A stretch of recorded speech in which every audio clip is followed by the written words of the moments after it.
Good evening 100 days weight loss சேலஞ்சில் day 61. இன்றைக்கி என்ன சாப்பிட்டேன்னு சொல்லி பார்க்கலாம். இன்றைக்கி வந்து என் பையனோட பர்த்டே. ஸோ மார்னிங் சர்ச் போய்ட்டு அம்மா வீட்டுக்கு தான் போயிருந்தேன். அங்கே வந்து டீ வந்து கொடுத்துருந்தாங்க.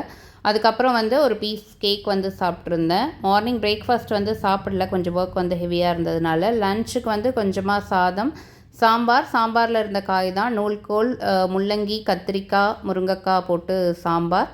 அது கூட வந்து ஒரு சிக்கன் பீஸ் வந்து சாப்பிட்ருந்தேன். டே 62 அன்னைக்கு மார்னிங் எம்டி ஸ்டொமக்கில் வந்துட்டு வாட்டர் குடிச்சிட்டு அதுக்கப்புறம் வந்து ஒரு இளநியும் அதில் இருந்த தேங்காவும் வந்து சாப்பிட்ருந்தேன்.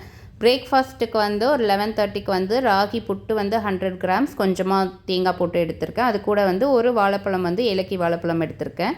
சுகர் வேறு எந்த சுகரும் ஆட் பண்ணலை. லஞ்சுக்கு 3:30க்கு வந்து 100 கிராம்ஸ் சாதம், அது கூட வந்துட்டு 200 கிராம்ஸ் கேரட் பொரியல், 2 முட்டை போட்டு ஆம்லேட் வந்து எடுத்திருக்கேன். பெப்பர் அண்ட் சால்ட் மட்டும் ஆட் பண்ணியிருக்கிறேன். இந்த ரைஸில் வந்துட்டு கொஞ்சம் ரைஸில் வந்துட்டு கத்திரிக்காய் புளிக்குழம்பும், பேலன்ஸ் இருக்க ரைஸ்க்கு வந்து தயிரும் வந்து எடுத்துக்கிட்டேன். டின்னருக்கு 7 o'clock வந்து சூப் தான் வந்து எடுத்துக்கிட்டேன், மஷ்ரூம் அண்ட் ஸ்வீட் கார்ன் போட்டு. இதில் வந்து 400 ml இருக்க மாதிரி சூப் எடுத்திருக்கேன். அதில் வெஜிடபிள்ஸ்ன்னு பார்த்தீங்கன்னா ஒரு 250 to 300 கிராம்ஸ் இருக்க மாதிரி வெஜிடபிள்ஸ் வந்து ஆட் பண்ணியிருக்கிறேன். நீங்கள் சூப் எடுத்தாலுமே உங்களோட வெஜிடபிள்ஸ் வந்து அதில் நிறைய இருக்க மாதிரி பார்த்துக்கோங்க. ஏன் உங்கள் வெயிட்டை காமிக்கிறது இல்லை அப்படின்னு சொல்லி கேட்டிருந்தீங்க. வெயிட் வந்து நான் செக் பண்ணுறது இல்லை, ஒரு 10 days இல்லைனா ஒரு 15 days ஒன்ஸ் செக் பண்ணலாம் அப்படின்னு சொல்லி தான் வச்சுருக்கிறேன். ஸோ நான் எப்போ வெயிட் செக் பண்ணுறேனோ அப்போ உங்களுக்கு கண்டிப்பாக வந்து காமிக்கிறேன்.